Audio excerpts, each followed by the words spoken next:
Vamos para mais uma leitura do livro de Jó. Dessa vez a gente já está na metade da história, tá, gente? Vamos continuar. Essa é uma leitura do livro de Jó na versão NVI da Bíblia, ok?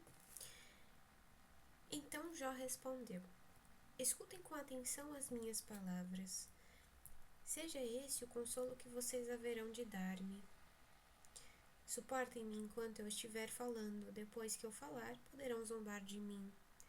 A casa dos homens que me queixo? Por que não deveria eu estar impaciente? Olhem para mim e ficarão atônitos. Tapem a boca com a mão. Quando penso nisso, fico aterrorizado. Todo o meu corpo se põe a tremer. Por que vivem os ímpios? Por que chegam à velhice e aumentam seu poder? Eles veem os seus filhos estabelecidos ao seu redor e os seus descendentes diante de seus olhos. Seus lares estão seguros e livres do medo. A vara de Deus não os vem ferir. Seus touros nunca deixam de procriar. Suas vacas dão crias e não abortam. Eles soltam seus filhos como um rebanho. Seus pequeninos põem-se a dançar.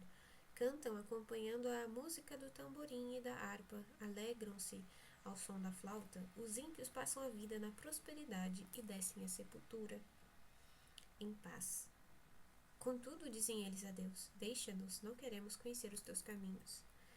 Quem é o Todo-Poderoso para que o sirvamos? Que vantagem temos em adorar a Deus? Mas não depende deles a prosperidade que desfrutam. Por isso eu fico longe do conselho dos ímpios.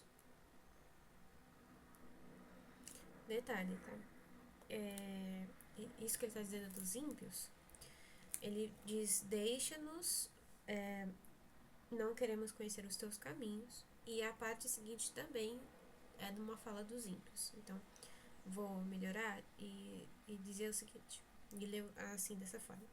Contudo, dizem eles a Deus, abre aspas, deixa-nos, não queremos conhecer os teus caminhos.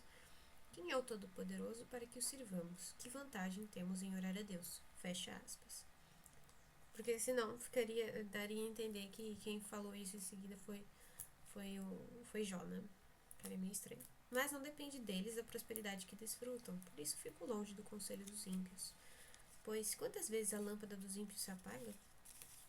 Quantas vezes a desgraça cai sobre eles? O destino que em sua ira Deus lhes dá?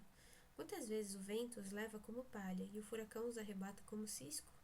Dizem que Deus reserva o castigo de um homem para seus filhos, que o próprio pai o receba para que aprenda a lição, que os seus próprios olhos vejam sua ruína, que ele mesmo beba da ira do Todo-Poderoso, pois que lhe importará a família que deixará atrás de si quando chegarem ao fim os meses que lhe foram destinados? Haverá alguém que o ensine a conhecer a Deus, uma vez que ele julga até os de mais alta posição? Um homem morre em pleno vigor, quando se sentia bem inseguro, tendo o corpo bem nutrido e os ossos cheios de tutano. Já outro morre tendo a alma amargurada, sem nada ter desfrutado. Um e o outro jazem no pó, ambos cobertos de vermes. Sei muito bem o que vocês estão pensando, as suas conspirações contra mim. Onde está agora a casa do grande homem?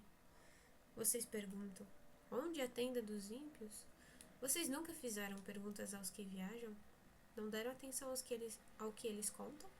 Pois eles dizem que o mal é poupado da calamidade, que o dia da ira recebe livramento. Quem o acusa, lançando em rosto a sua conduta? Quem lhe retribui o mal que fez? Pois o levam para o túmulo e vigiam a sua sepultura. Para ele é o macio terreno do vale, todos o seguem, e uma multidão incontável o precede. Por isso, como podem vocês consolar-me com esses absurdos? O que sobra das suas respostas é pura falsidade. Então Elifaz de Temã respondeu: pode alguém ser útil a Deus? Mesmo um sábio pode ser-lhe de algum proveito? Que prazer você daria ao Todo-Poderoso se você fosse justo? O que ele ganharia se os seus caminhos fossem irrepreensíveis? É por sua piedade que ele o repreende e faz acusações a você? Não é grande a sua maldade? Não são infindos os seus pecados? Sem motivo você exigia penhores dos seus irmãos. Você despojava das roupas o que quase nenhuma tinham. Despojava das roupas os que quase nenhuma tinham. Você não deu água ao sedento e reteve a comida do faminto, sendo você poderoso, dono de terras, e delas vivendo e honrando diante de todos. E honrado diante de todos. Você mandou embora de mãos vazias as viúvas e quebrou a força dos órfãos. Por isso está cercado de armadilhas e o perigo repentino o apavora. Também por isso, você se vê envolto em escuridão que o cega, e o cobrem as águas em tremenda inundação. Não está Deus nas alturas dos céus? Em que altura estão as estrelas mais distantes? Contudo, você diz: o que sabe Deus? Porque poderá julgar através de tão grande escuridão? Nuvens espessas o cobrem, e ele não pode ver-nos quando percorre a abóbada dos céus. Você vai continuar no velho caminho que os perversos palmilharam?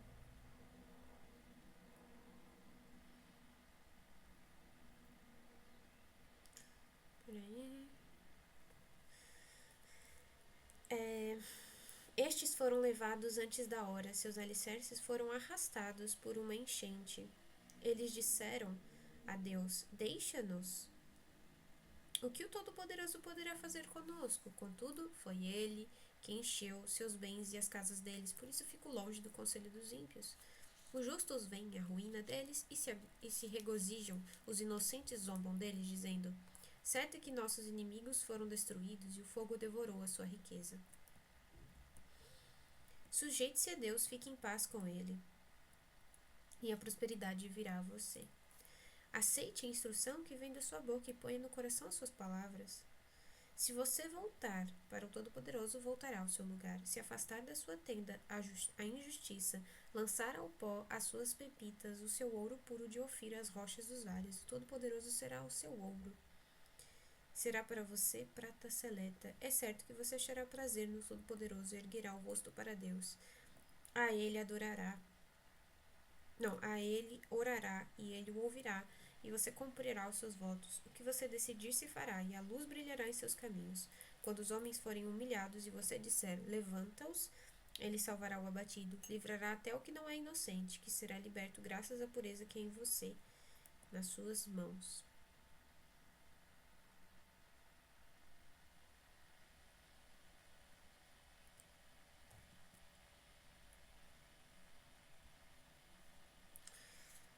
Então Jó respondeu: até agora me queixo com amargura. A mão dele é pesada, despeito de meu gemido. Se tão somente eu soubesse onde encontrá-lo e como ir à sua habitação, eu lhe apresentaria minha causa e encheria a minha boca de argumentos. Estudaria o que ele me respondesse e analisaria o que me dissesse. Será que ele se oporia a mim com grande poder? Não, ele não me faria acusações. O homem íntegro poderia apresentar-lhe sua causa ou seria liberto para sempre de quem me julga. Mas, se vou para o Oriente, lá ele não está. Se vou para o Ocidente, não o encontro. Quando ele está em ação no Norte, não o enxergo. Quando vai para o Sul, nem sombra dele eu vejo. Mas ele conhece o caminho por onde ando. Se me puser à prova, aparecerei como o ouro. Meus pés seguiram de perto as suas pegadas. Mantive-me no seu caminho sem desviar-me. Não me afastei dos mandamentos dos seus lábios. Dei mais valor às palavras de sua boca do que ao meu pão de cada dia. Mas ele é quem poderá fazer-lhe oposição? Ele faz o que quer. Executa o seu decreto contra mim e tem muitos outros planos semelhantes. Por isso fico apavorado diante dele. Pensar nisso me enche de medo. Deus fez desmaiar o meu coração. O Todo-Poderoso causou-me pavor. Contudo, não fui silenciado pelas trevas, pelas densas trevas que cobrem o meu rosto. Por que o Todo-Poderoso não marca as datas de julgamento? Por que aqueles que o conhecem não chegam a vê-las?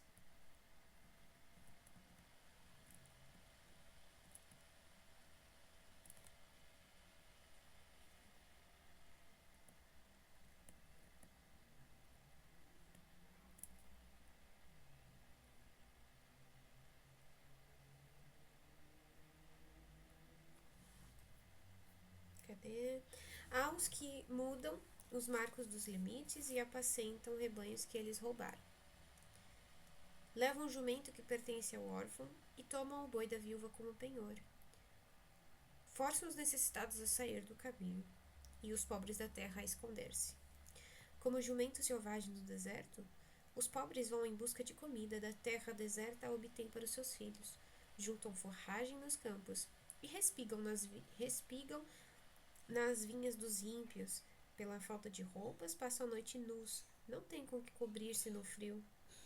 Encharcados pelas chuvas das montanhas, abraçam-se às rochas por falta de abrigo. A criança órfã é arrancada do seio de sua mãe. O recém-nascido do pobre é tomado para pagar uma dívida. Por falta de roupas, andam nus, carregam os feixes, mas continuam famintos. Espremem azeitonas dentro dos seus muros, pisam uvas nos lagares, mas assim mesmo sofrem sede. Sobem da cidade os gemidos dos que estão para morrer, e as almas dos feridos clamam por socorro, mas Deus não vê mal nisso. Aos que se revoltam contra a luz, não conhecem os caminhos dela e não permanecem em suas veredas. De manhã o assassino se levanta e mata os pobres e os necessitados. De noite age como ladrão. Os olhos do adúltero ficam à espera do crepúsculo. Nenhum olho me verá, pensa ele, e mantém oculto o rosto. No escuro os homens invadem casas, mas de dia se enclausuram. Não querem saber da luz. Para eles a manhã é tremenda escuridão. Eles são amigos dos pavores das trevas. São, porém, como espuma sobre as águas. Sua parte da terra foi amaldiçoada, e por isso ninguém vai às vinhas. Assim como o calor e a seca depressa consomem a neve derretida, assim a sepultura consome os que pecaram. Sua mãe os esquece, os vermes se banqueteiam deles. Ninguém se lembra dos maus. Quebram-se como árvores. Devoram a estéril e sem filhos e não mostram bondade para com a viúva. Mas Deus, por seu poder, os arranca. Embora firmemente estabelecidos, a vida deles não tem segurança. Ele poderá deixá-los descansar, sentindo-se seguros, mas atento os vigia nos caminhos que seguem. Por um breve instante são exaltados e depois se vão, colhidos como todos os demais, ceifados como espigas de cereal. Se não é assim, quem poderá provar que minto e reduzir a nada as minhas palavras? Então Bildade de Suá respondeu: o domínio e o temor pertencem a Deus. Ele impõe ordem nas alturas, que a ele pertencem. Seria possível contar os seus exércitos? E a sua luz, sobre quem não se levanta? Como pode, então, um homem ser justo diante de Deus? Como pode ser puro quem nasce de mulher?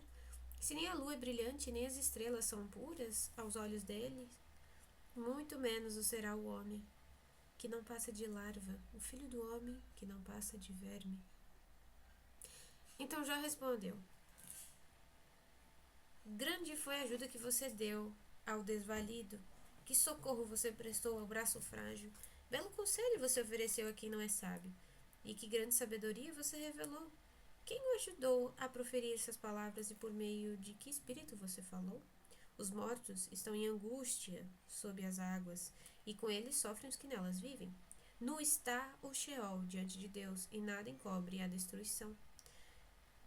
Ele estende os céus do norte sobre o espaço vazio, suspende a terra sobre o nada, envolve as águas em suas nuvens, e estas não se rompem sob o peso delas. Ele cobre a face da lua cheia, estendendo sobre as suas nuvens.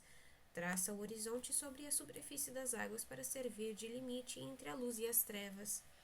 As colunas dos céus estremecem e ficam perplexas diante da sua repreensão. Com seu poder agitou violentamente o mar, com sua sabedoria despedaçou o monstro dos mares. Com seu sopro, os céus ficaram límpidos, a sua mão feriu a serpente arisca, e isso tudo é apenas a borda de suas obras. Um suave sussurro é o que ouvimos dele, mas quem poderá compreender o trovão do seu poder? E Jó prosseguiu em seu discurso. Pelo Deus vivo, que me negou justiça, pelo Todo-Poderoso, que deu amargura à minha alma. Enquanto eu tiver vida em mim, o sopro de Deus em minhas narinas, meus lábios não falarão maldade, e minha língua não proferirá nada que seja falso. Nunca darei razão a vocês. Minha integridade não negarei jamais até a morte. Manterei minha retidão e nunca a deixarei. Enquanto eu viver, a minha consciência não me repreenderá.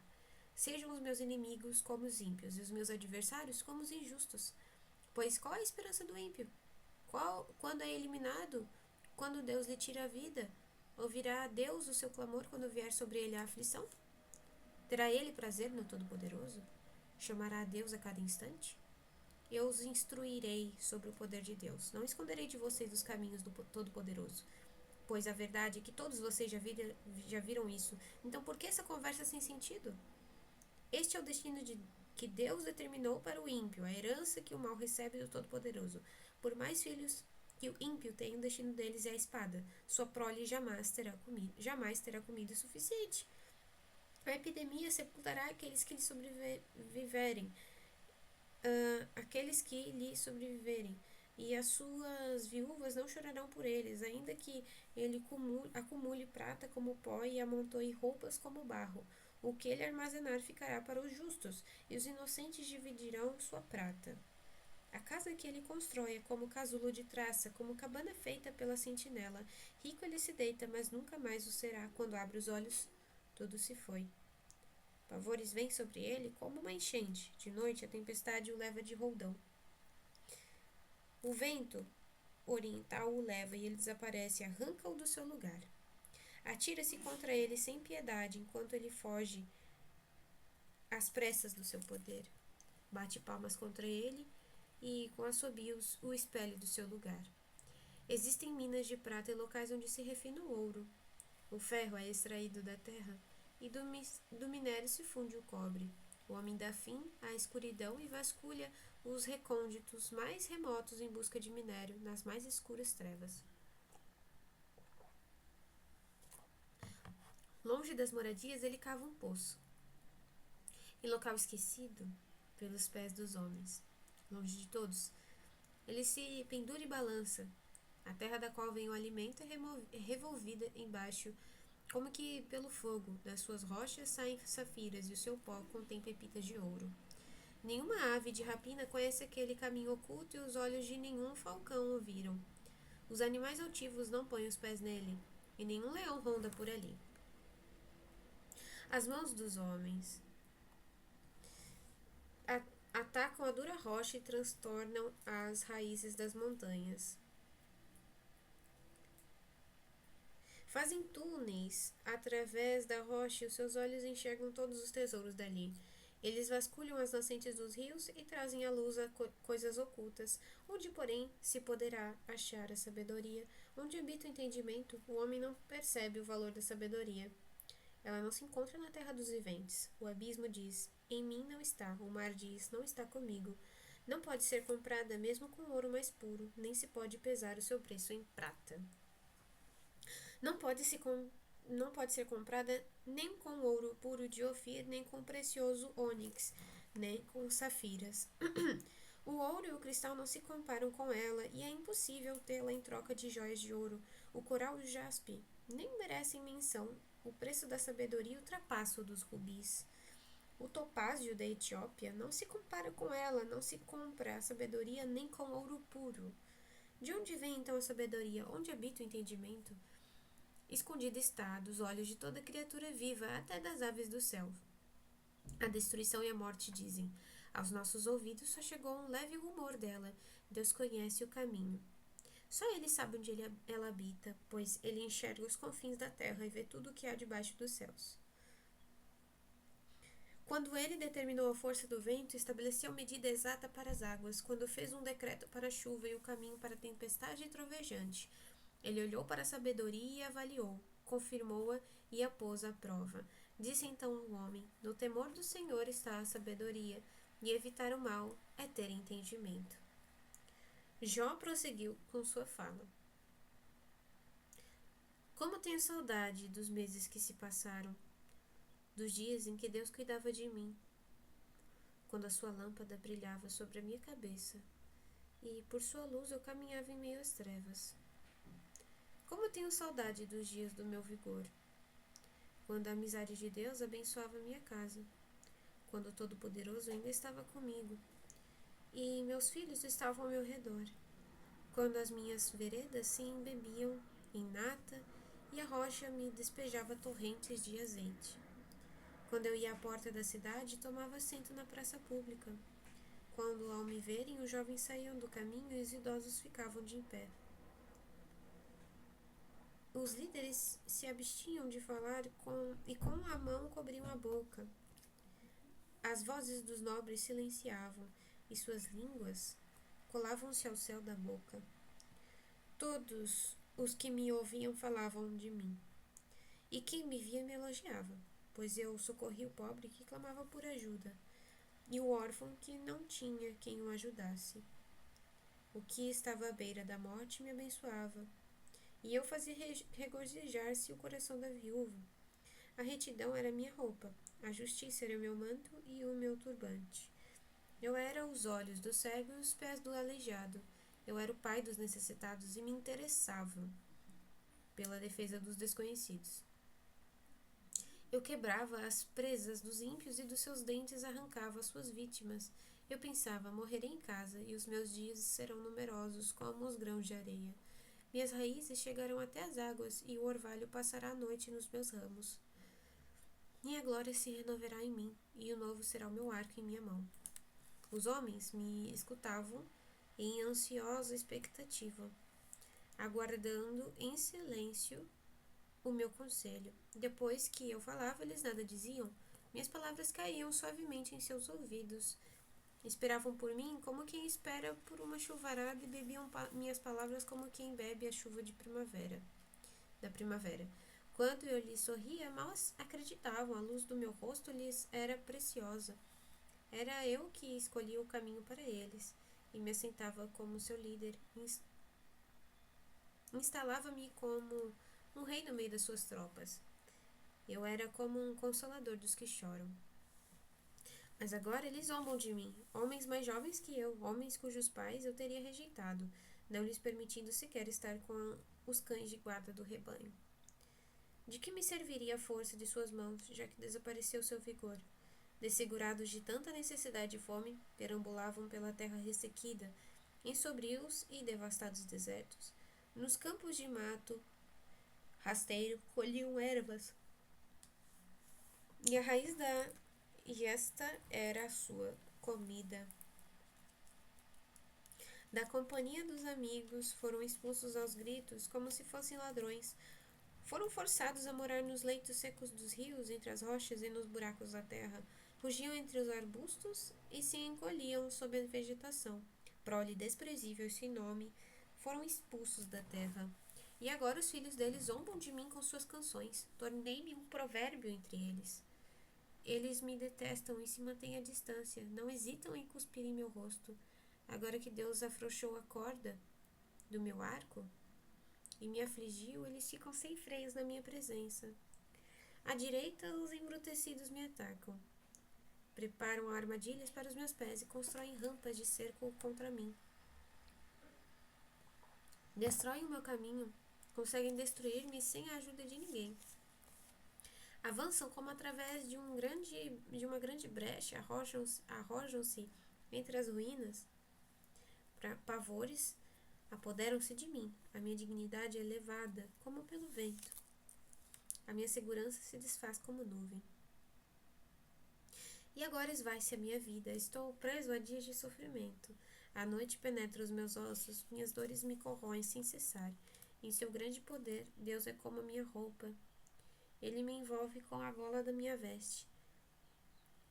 Lança-me na lama, e eu sou reduzido a pó e cinza. Clamo a ti, ó Deus, mas não me respondes.